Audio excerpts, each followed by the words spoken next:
When you think of Robert Frost, you probably picture quiet woods and snowy evenings.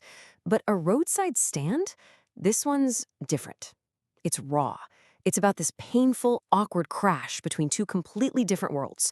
One super poor and quiet, the other just speeding by, totally oblivious. So let's dive in and really unpack how Frost uses this one little scene to talk about something huge: indifference, and this desperate, desperate need for empathy. Okay, so think about this for a second. And be honest. You're driving down the highway, music's on, you're just focused on getting where you're going, and you see a little fruit stand or something on the side of the road. Do you even really see it, or do you just keep going? Keep your mind ahead, as the poem says? Because that one simple question, that moment of decision, that's what this entire poem is built on. All right, so first up, a stand by the road. Let's set the scene. Frost is so good at this. He's not just showing us a place, he's making us feel it. This feeling of quiet desperation right there on the edge of the fast-paced world. I mean, listen to that word choice. Pathetically pled. Wow. The stand isn't just there, right? It's pleading. It's almost alive. You can just picture it, can't you? It's like the physical embodiment of the people who made it. A little clumsy, maybe, with its artless paint and crooked signs, but it's just radiating this deep, unspoken hope.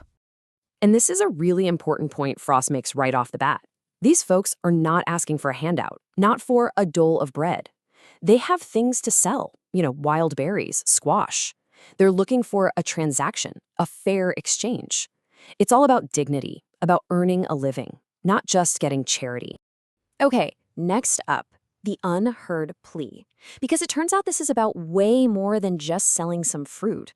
The poem starts to show us this really deep longing for a completely different kind of life. It's about getting some of that city money. And it's not just about the cash itself. This is the money that, as Frost puts it, supports the flower of cities. For the people at the stand, just to feel that money in their hand, well, that would be like a connection. A way to feel like they're a part of that big, shiny, prosperous world that's usually just a blur flying past them. But even then, it's not really just about the cash. That money, it's just a symbol for something way bigger. This almost dreamlike hope for a life they've probably only ever seen on a screen. This is what they're really after. The life of the moving picture's promise. That glossy, perfect life they see in the movies. The glamour, the opportunities. And there's this feeling of injustice here, too. They think the party in power is deliberately keeping that life away from them. It's right there, on the other side of the road, this whole world of prosperity. And yet it feels a million miles away. All right, let's flip the script. Let's talk about that polished traffic passing by. Because this is where we get into a world of pure indifference.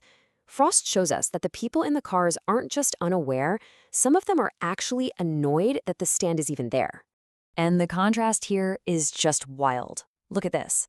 On one side, you've got the stand, pathetically pleading with its hand-painted signs. And on the other, the traffic, with its mind ahead, just completely zoned in on the destination.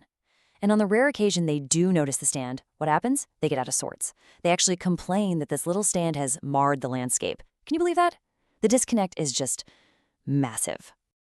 So what about the few cars that actually do stop? Well, get this. Not a single one stops to buy anything. Nope. One driver just uses their yard to turn around, tearing up the grass. Another one stops just to ask for directions. And a third, this is my favorite, gets mad. Frost uses the word crossly because they don't sell gas. Like, seriously? Every single interaction is totally selfish, totally thoughtless. Just, wow. Okay, so the indifference from the drivers is bad enough. But now, Frost turns his attention to an even more dangerous group. The powerful people who swoop in promising to help.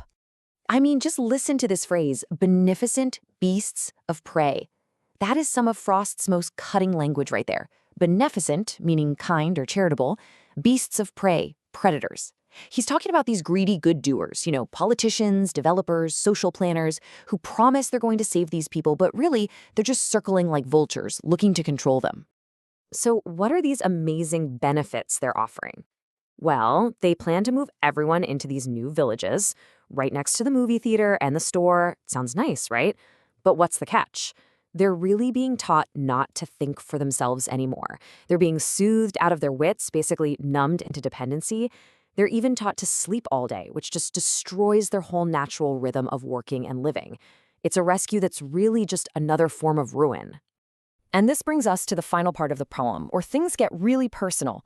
The narrator, Frost himself, really, steps into the spotlight and just confesses how much this whole scene is tearing him apart inside. He says he can hardly stand seeing that childish longing in vain in their faces, day after day. Their pain, their endless, unanswered hope, it basically becomes his pain. And it pushes him to this really dark and desperate place where he starts thinking about the great relief of a truly awful solution. And there it is, to put these people at one stroke out of their pain. I mean, what a shocking thing to admit. His empathy is so overwhelming. His feeling for their suffering is so intense that for a second he thinks about this terrible kind of mercy, just ending it all for them, just to make the pain stop. It's a really uncomfortable thought, isn't it? Is that a monstrous idea?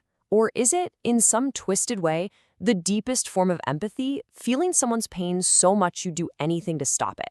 But right as we're wrestling with that, Frost pulls himself back. He says he comes back into the scene, and he starts to think it through. And this is how he ends it. He turns the whole question right back on himself and on us. I wonder how I should like you to come to me and offer to put me gently out of my pain.